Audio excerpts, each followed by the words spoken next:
un podcast de Cooperativa. Este es un podcast sobre historias que suceden delante y detrás de la pantalla, sobre las personas que hacen películas, las personas que las ven y las personas que las sueñan.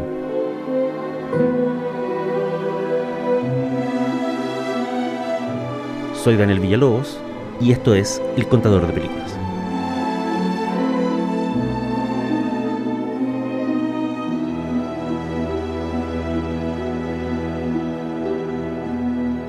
Esto es El Contador de Películas y la historia de hoy se llama 20 años de la V de Venganza.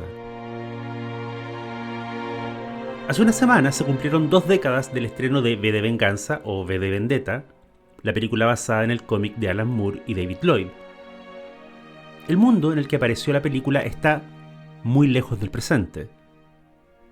En el año 2006, el ejército estadounidense y sus aliados todavía combatían a los talibanes en Afganistán, que había sido invadida el 2001. Michelle Bachelet iniciaba su primer gobierno en Chile. Twitter era un sitio desconocido que había sido lanzado recién en marzo. Italia derrotaba a Francia y ganaba el mundial de ese año. Corea del Norte anunciaba su primera prueba de armamento nuclear. Google adquiría YouTube. Taylor Swift lanzaba su primer disco titulado Taylor Swift. Saddam Hussein era condenado a muerte. Nintendo lanzaba el Wii. Orhan Pamuk se ganaba el Nobel de Literatura. Se morían figuras como Soraya, Jorge Porcel y Oriana Fallaci. Y en el medio de todo esto, un australiano asistente de director de las hermanas Wachowski llamado James McTeague debutó como realizador con esta película ambientada en una Inglaterra fascista llamada V de Venganza. La historieta original había comenzado a publicarse en 1982 en una revista británica llamada Warrior. El dibujo era de David Lloyd y el guión y concepto eran de Alan Moore, hoy una leyenda del mundo del cómic, pero que en ese entonces no era más que uno de tantos guionistas jóvenes intentando sobrevivir en el panorama post-años 70. En una introducción, escrita en 1988, Moore explica que V de Venganza fue su primer intento por escribir una serie regular y que eso, desde su punto de vista, explicaba cierto aire errático y ciertos cambios de tono en los primeros números. La revista Warrior fue cancelada en algún momento de 1985 y los creadores no pudieron terminar la historia hasta 1988, cuando encontraron cobijo al alero de la editorial DC. El contexto en el que Moore y Lloyd comenzaron a desarrollar las ideas de V de Venganza puede parecer tan lejano como la prehistoria, pero en realidad sucedió hace menos de 50 años.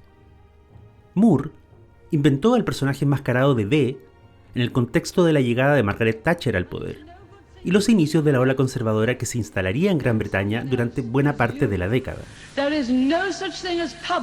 Esos fueron los años del post-punk, de películas como El Resplandor, Blade Runner y Duna, la de Lynch. Era un mundo de Guerra Fría, y donde se hablaba a menudo en la prensa del concepto de invierno nuclear, el desastre ecológico posterior a un conflicto atómico. Moore y Lloyd metieron todo esto en la licuadora. Ambos eran creadores jóvenes, tenían mucho que probar, y estaban conscientes de que V de Venganza iba a ser en muchos sentidos su carta de presentación. En un artículo de 1983 llamado Detrás de la sonrisa pintada, Moore mencionó algunos de los referentes que pusieron en la mesa a la hora de crear el mundo de esa Inglaterra autoritaria.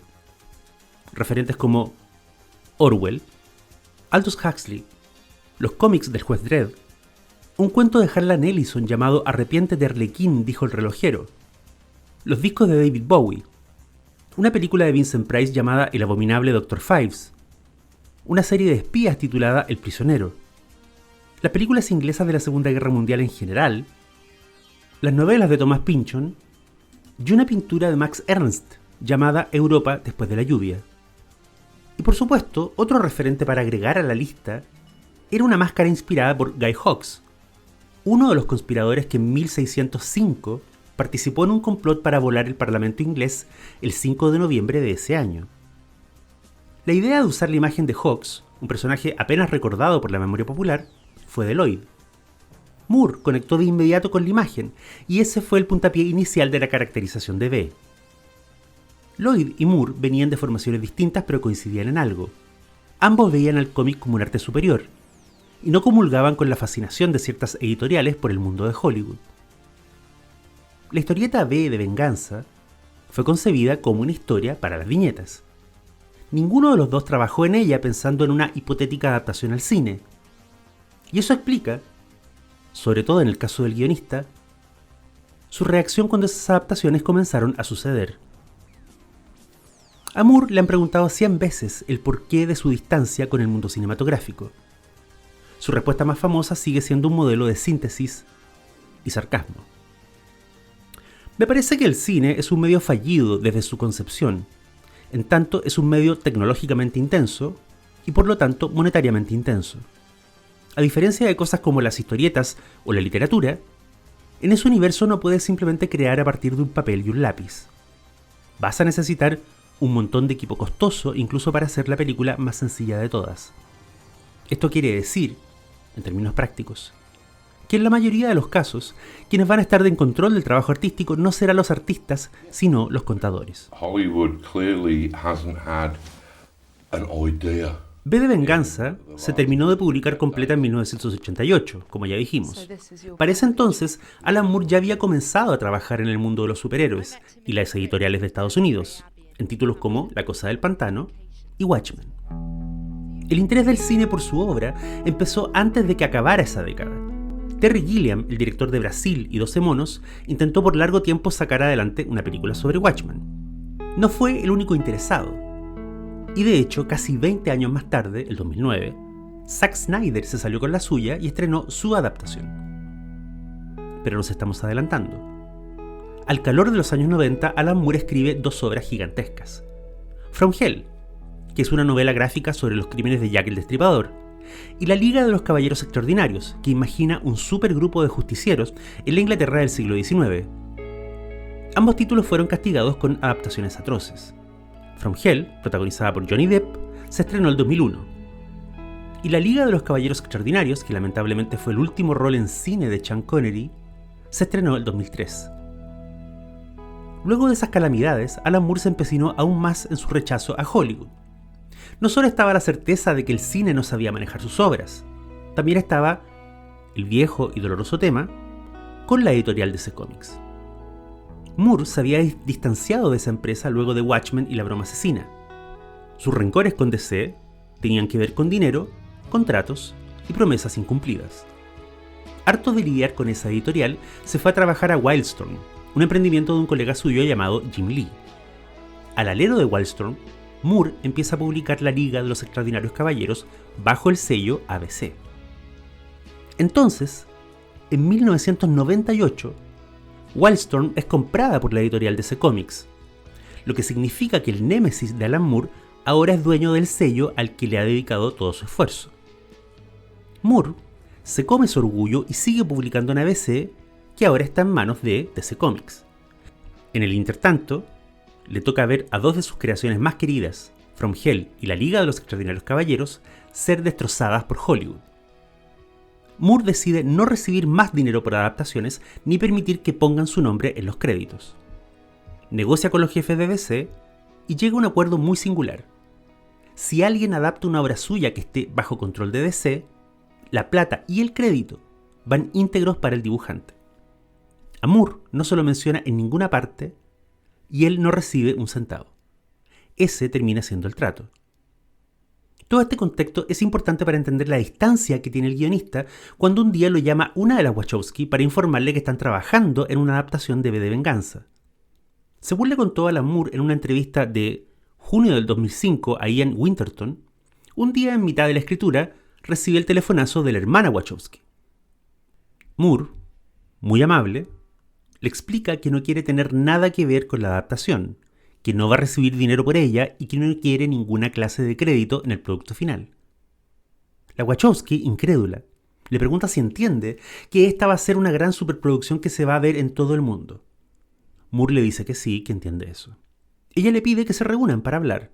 Moore, siempre educado, le explica que está muy atareado y que no cree que pueda reunirse con ella en lo que queda del año. No sacaríamos nada, remata, y ambos perderíamos nuestro tiempo. La llamada termina, y poco después se entera que el proyecto ya está avanzando. Moore cumple con lo que él considera su parte del trato, es decir, no recibe un centavo del dinero pagado por la producción a la editorial DC y todo va a parar al bolsillo del dibujante David Lloyd. Sin embargo, la contraparte no cumple lo que Moore esperaba. Cuando se realiza la conferencia de prensa que da el puntapié inicial al rodaje, el productor Joel Silver, que ya había trabajado con la Wachowski en la saga Matrix, anuncia que Alan Moore no solo está muy entusiasmado con la adaptación, sino que va a reunirse con el director y las productoras para compartir y ofrecer ideas respecto al guión. Moore se indigna. Llama a la editorial DC y explica que, si bien el que mintió fue Joel Silver, espera que la editorial negocie con la Wachowski para que publiquen un desmentido. Pasan 2 semanas y la editorial DC solo le ofrece un espacio en su página web oficial para que sea él mismo quien desmienta a Silver. Esa es la gota que rebalsa la copa. Moore decide cortar sus últimos lazos con DC y remata algunos pendientes, como la publicación del dossier negro y la última edición de un cómic llamado Tom Strong. Y así, por culpa de la película V de Venganza, el guionista de cómics inglés más influyente y respetado del siglo XX termina su relación con DC Comics. Todo este pequeño drama, poco y nada le importaba a las hermanas Wachowski y al director debutante James McTeague. ¿Dónde están los instrumentos? Estaban hasta las masas con una producción de $50 millones que debía inventar una Inglaterra futura, bajo el puño del fascismo, y que mantuviera el estándar visual de superproducción que la gente esperaba del equipo que había hecho la saga Matrix. El rodaje comenzó en marzo del 2004 en las cercanías de Londres. Un dato curioso es que V de Venganza fue la última película en la carrera del director de fotografía Adrian Biddle. Este artista inglés, que había fotografiado películas como Aliens, de James Cameron, La princesa prometida y Thelma y Louise, falleció el 7 de diciembre del 2005, unos meses antes del estreno mundial. V de Venganza está dedicada a su memoria. Ahora, volviendo a los resquemores de Alan Moore sobre la distancia entre las historietas y el cine, tenemos que hacernos la pregunta: ¿cuáles fueron los cambios más dramáticos entre el cómic V de Venganza y su versión cinematográfica? ¡Quiero a todo el que tenga una de esas máscaras arrestado! Hay al menos 2 alteraciones que molestaron particularmente al guionista inglés. Una es que en la versión del cómic original, el conflicto esencial radica en el choque entre el gobierno fascista y el ideal anarquista que abraza el personaje de V. En el filme, el choque es entre un gobierno autoritario y un personaje que, según Moore, no predicaba el anarquismo, sino los valores de un liberal estadounidense clásico, es decir, libertad individual, libertad de expresión, respeto a las minorías, etcétera, etcétera. Alguien podría preguntarse qué diferencia veía Moore entre un gobierno fascista, como el de su historieta, y un autoritario, como el del filme. Según él, esa diferencia era muy clara, y lo dijo en una entrevista de la época. Para los fascistas es muy importante el tema de la pureza racial y la supremacía de la gente blanca. Ese tema está completamente borrado en la versión de la película. Convirtieron mi historia en una fantasía liberal de resistencia contra los neoconservadores, algo que el V de Venganza original nunca fue. A la distancia, la queja de Moore era atendible, pero también un poco miope. El periodo que va entre el 2005 y el 2006 fueron los 2 años de mayor crítica pública y abierta a la invasión de Irak y Afganistán. Fue el periodo en que se emitieron reportajes en todo el mundo acerca de las condiciones de vida de los prisioneros en la cárcel de Guantánamo. La huelga de hambre de los prisioneros en Guantánamo cobra fuerza a los presos. Y en abril del 2004 se habían revelado las horribles fotos de las torturas en la prisión de Abu Ghraib en Irak.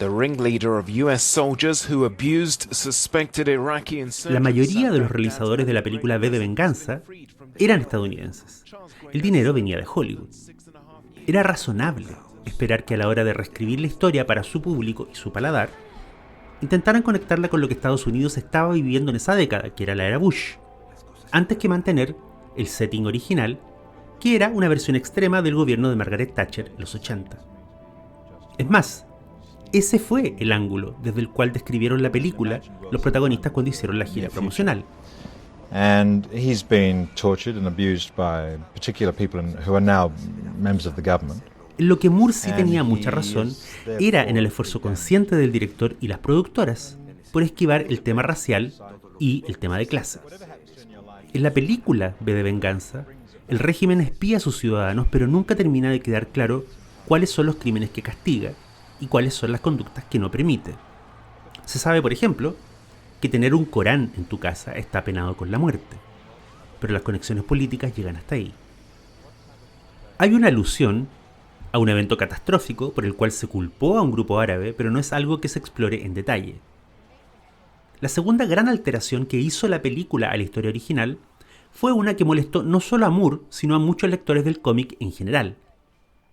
En la historieta, la relación entre B y Evie, la muchacha que rescata de la policía secreta, es una de las tantas líneas narrativas del relato.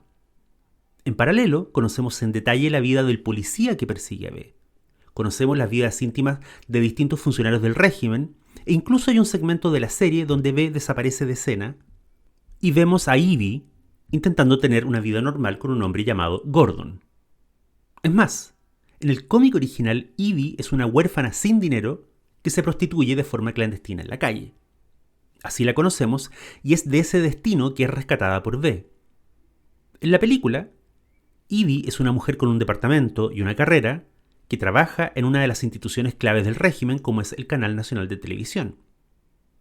Más de la mitad de las escenas del filme le conciernen a la relación entre Evie y B, donde además se insinúa un tono romántico que jamás se asomó en el cómic. B, en la historieta de Moore y Lloyd, no es una figura seductora que manifieste interés amoroso por Evie. Ve. Ya me voy. Más bien es un sujeto misterioso, imposible de desentrañar, que rescata a la muchacha pero luego la tortura y humilla, en el afán de hacer que tenga una epifanía social y política. ¿No me oíste? Esa secuencia, por cierto, aparece en la película, No puedo estar aquí. pero su tono es completamente distinto. Y de los demás personajes, del policía que persigue a B, de los oficiales del gobierno, del primer ministro, de todos ellos tenemos pinceladas muy básicas, porque en general el filme es sobre la relación de la chica con el héroe enmascarado. Pero hay un aspecto en el cual tanto la historieta como la adaptación son igualmente ingenuas. En ambas versiones de la historia, B, este personaje superdotado y de intelecto superior, confía en la capacidad crítica y el raciocinio de la población. Incluso tras años de régimen dictatorial, B espera que aquellos ciudadanos que escuchan sus proclamas por radio o televisión van a ser capaces de evaluar los hechos que se les presentan y a partir de eso tomarán la decisión correcta. Buenas noches, Londres. Es inocencia. La inocencia de creer que la verdad revelada sirve de algo viene de la vieja escuela de la ficción paranoica. Viene de películas y libros como JFK o Todos los hombres del presidente. El esquema de esa vieja escuela era siempre igual.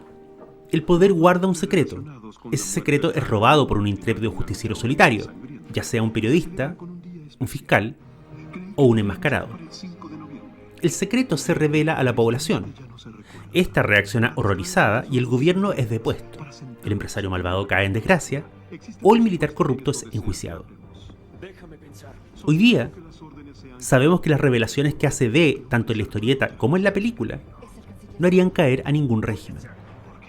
Habría un sector de la ciudadanía que respondería a la verdad, pero también habría otro sector, quizás mayoritario, que se encogería de hombros o, peor aún, diría que todo es un fraude. Hoy día sabemos que muchas, demasiadas veces, la gente elige creer la mentira aunque tengan la verdad enfrente. De hecho, las mismas hermanas Wachowski ya se habían referido al tema en la Matrix original, donde conocemos a Morfeo, el líder de la guerra contra las máquinas. Esta es tu última oportunidad. Después ya no podrás echarte atrás. Morfeo cree, si ustedes recuerdan, de buena fe, que la mayoría de la gente va a elegir despertar del mundo digital si se le ofrece la alternativa. Lo que Morfeo no sospecha es que podrían haber personas como Cypher, el personaje de Joe Pantoliano, que preferirían volver a la ilusión, aún conociendo las verdades del mundo real. Sé que esta carne no existe. V de Venganza iba a estrenarse en salas el 5 de noviembre del 2005, para coincidir con el aniversario número 400 del complot en el que participara Guy Fawkes. Pero entonces intervino la realidad, que a veces es cruel, y otras es simplemente irónica. El 7 de julio de ese hoy lejano año 2005, terroristas islámicos detonaron varias bombas, 3 de ellas en el metro de Londres y una dentro de un bus de 2 pisos. Otra vez Londres fue el escenario del miedo. Otro ataque terrorista, esta vez 3 líneas de subterráneo y un autobús. La imagen de la capital inglesa siendo objeto de atentados explosivos de pronto dejó de ser un delirio pop y se convirtió en una tragedia muy real con muertos reales. V de Venganza movió su fecha de estreno a marzo del 2006. La explicación oficial de la producción fue que necesitaban más tiempo para trabajar en los efectos visuales, pero esa excusa no convenció a nadie. Pasaron 2 años, y entonces ocurrió algo curioso. En el contexto de una batalla mediática contra la Iglesia de la Cienciología estadounidense, los miembros del grupo de hackers conocido como Anonymous comenzaron a usar la máscara de V de Venganza. De ahí en adelante, la máscara de Guy Fawkes adquirió una especie de vida propia. Fue utilizada por muchos en las protestas del Occupy Wall Street el 2011. La usaron estudiantes en la India el 2012 durante marchas contra la censura de Internet en ese país. Reapareció en las protestas de la Primavera Árabe el 2013. Y luego en Tailandia, en Turquía y en Brasil. El 2019 la vieron en las marchas de Hong Kong. Incluso llamó la atención en el estallido social chileno de ese mismo año, donde un anónimo manifestante usaba la máscara para bailar y cantar en distintos videos de protestas que luego se difundían por las redes. Y la última aparición registrada del uso de la máscara en forma masiva ocurrió, claro, en la toma del Capitolio en Washington el 6 de enero del 2021. Hace unos años le preguntaron a Alan Moore qué opinaba de la popularidad de la máscara de V en las manifestaciones. Dijo que le parecía bien, que no siempre entendía por qué la máscara se volvía popular en un determinado contexto, pero luego, muy en su estilo, indicó que su sensación final era de asombro. Dijo: un personaje que escribí hace más de 30 años, ahora se escapó de la página y anda dando vueltas por el mundo. Es una lectura muy romántica, pero hay un dato que Moore no menciona. La máscara de V, la máscara de Guy Fawkes, es, hasta el día de hoy, propiedad intelectual de Warner. Lo que significa que cada vez que alguien compra la máscara para salir a protestar contra el sistema, un porcentaje de su dinero le llega a una multinacional. Soy Daniel Villalobos y esto fue El Contador de Películas. Hasta la próxima.